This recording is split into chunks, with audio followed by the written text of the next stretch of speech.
So March and March and AfriForum met this week, and people lost their collective minds. What was the purpose of this meeting, and what could emerge from it? Welcome to the weekly update. Before we get into the story, a quick reminder that this episode is sponsored by our friends at Pace Car Rental.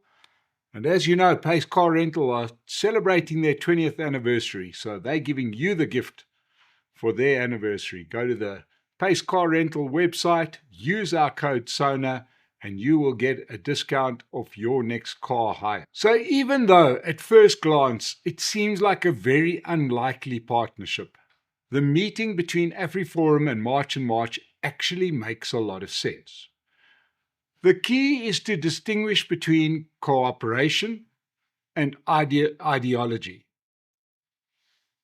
Why this meeting makes sense to me. They have discovered a surprisingly large overlap in their concerns.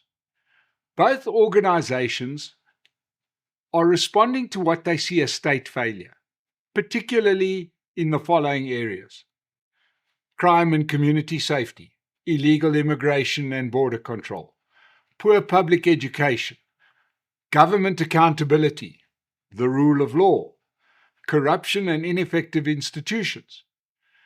These were specifically identified as areas for cooperation after they met on the 18th of August 2026. So while their constituencies may be very different, their diagnoses of some of South Africa's problems overlap considerably. Now, March and March needs what AfriForum has spent 20 years building. This is probably the most important reason for the meeting. March and March has demonstrated that it can mobilize people onto the streets. But turning a protest movement into a durable civic organization requires something very, very different. You need membership structures. You need fundraising capacity. You need legal capacity, research. You need community branches. You need education initiatives, as well as litigation, professional administration, and long-term campaigns. And that's exactly where AfriForum has developed considerable institutional experience. AfriForum says it now has around 300,000 members, and Kali Kriel has offered to share the lessons learned over roughly 2 decades. And March's Jacinta Ngobesi Zuma has openly said that she wants to learn from the AfriForum model. So from her perspective, why reinvent the wheel? They've done it already. We need to do it. Let's rather learn from them than start from scratch and make all of those mistakes. But of course, AfriForum gets something out of it too. This isn't simply AfriForum doing March and March a favor. AfriForum has historically been perceived primarily as an Afrikaner or minority rights organization. They need to fight this whole idea that people have of them as the guys that, started this whole rumor about the white genocide and so on. They've got a credibility problem. March and March, whatever one thinks of their immigration policies, gives AfriForum an opportunity to build a relationship with a much broader segment of South African civil society. That is strategically valuable. To be able to say it's not just about minorities, but AfriForum is helping anyone that wants help is very valuable to them. AfriForum has increasingly been trying to position itself as an organization that can work with different communities, rather than operating exclusively within its own Afrikaner political ecosystem. The organization has already developed relationships with various traditional and community organizations. A relationship with March and March, therefore, potentially helps AfriForum demonstrate that they can work across racial and cultural lines where there is common ground. And this is a very, very, very powerful message.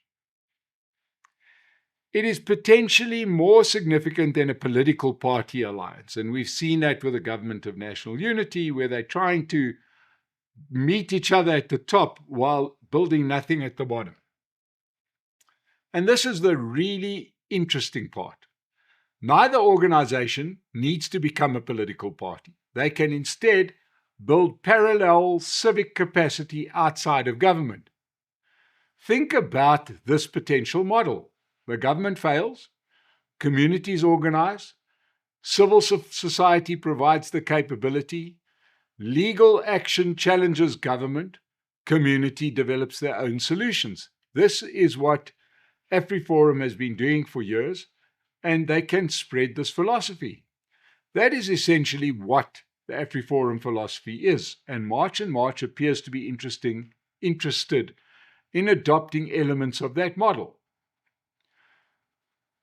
It could therefore represent something way bigger that is happening in South Africa, the growth of organized civil society as an alternative mechanism for solving problems traditionally left to the state. South Africa has an unhealthy belief that the state can perform, and then we get disappointed when the state can't perform. Civil society is trying to plug that gap. And of course, the racial optics are actually very fascinating. On the surface, AfriForum and March seem like an unlikely alliance. But underneath, Afrikaner civil society plus black civic activism equals cooperation around common grievances. This tells us something about contemporary South Africa. The old political framework tends to tell us that South African politics is primarily black versus white, ANC versus DA, communism versus capitalism, left versus right. This meeting suggests that perhaps there's another axis that could be becoming increasingly important. Citizens united against an ineffective state. This doesn't mean for a minute that the racial and ideological differences have disappeared. They haven't. Nkosi Zuma herself stressed that the two organizations have areas where they disagree. While both sides described this relationship as based on mutual respect and the ability to challenge one another. But you don't need agreement on everything to cooperate. As long as you agree on those points that I have raised. There are, of course, risks. There are risks, big risks involved. There's very, very legitimate questions that one could ask about whether AfriForum risks legitimizing some of March and March's more controversial anti-immigration rhetoric. In a South African context, this could turn the machine gun around and aim it on the original immigrants to this country, white South Africans. That's the elephant in the room. The partnership will inevitably be scrutinized because March and March emerged from highly contentious protests around undocumented immigration. Critics have already accused AfriForum of compromising its own credibility by working with the movement. So AfriForum needs to be very clear.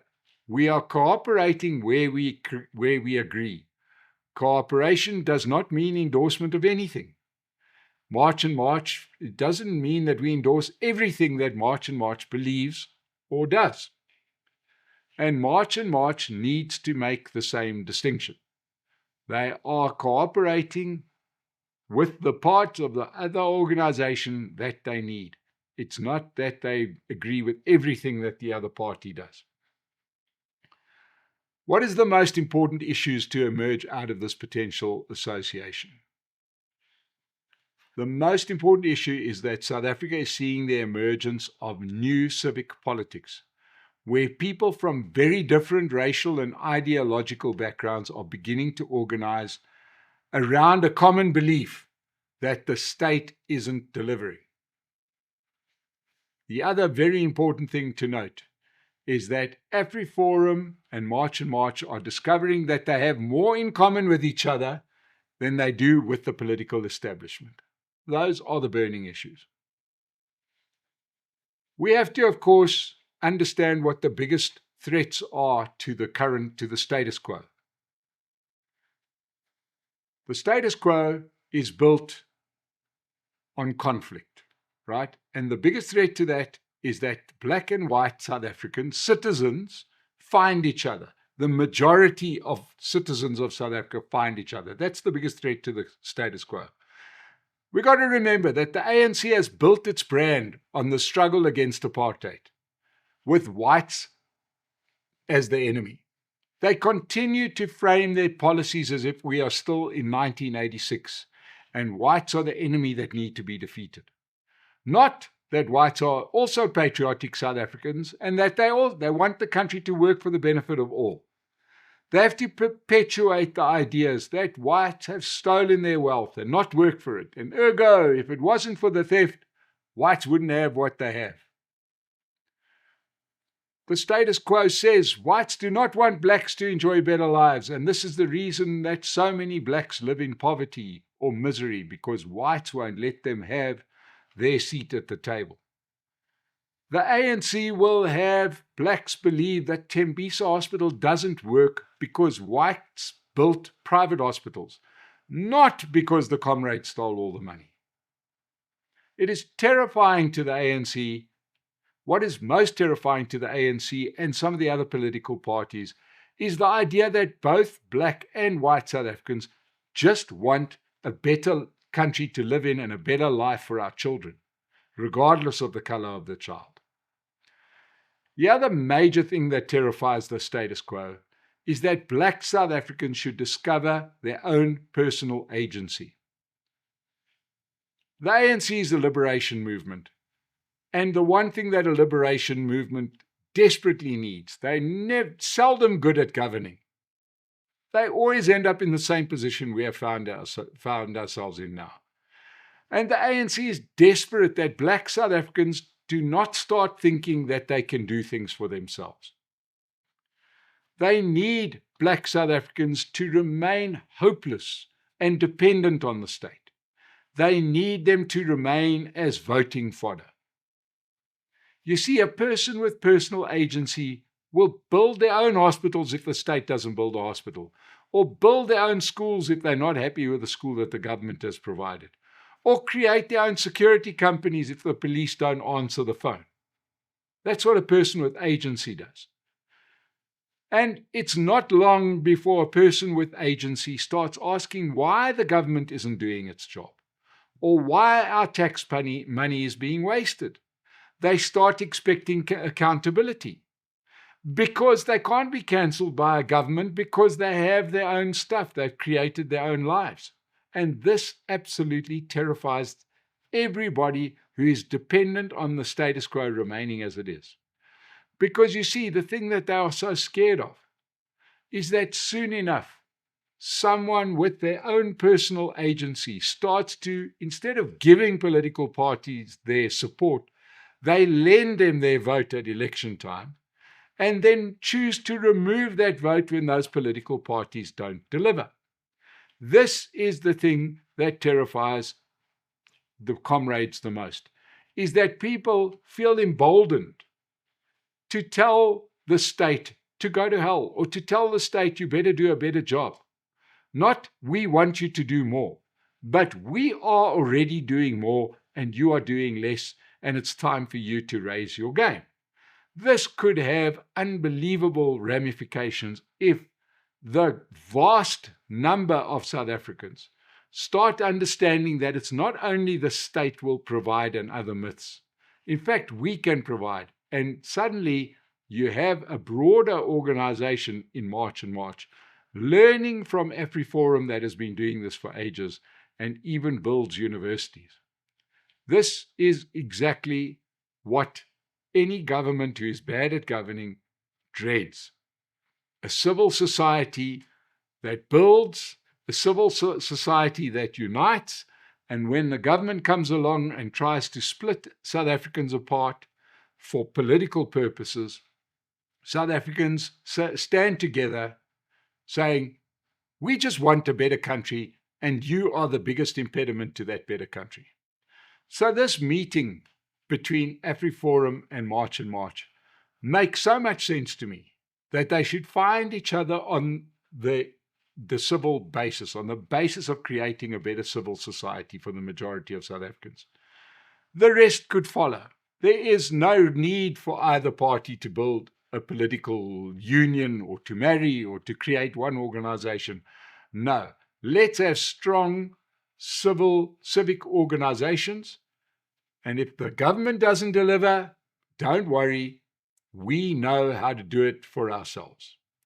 So it doesn't surprise me that they met, and it doesn't surprise me that the state, especially the ANC, is absolutely scared out of their wits by what could emerge from this particular association. That's all we have time for today on the weekly update. Thank you so much for joining us. Please subscribe to the channel. Let me know what you think in the comment section below. Let's get this conversation started. Thank you so much for watching us today. We'll see you again soon.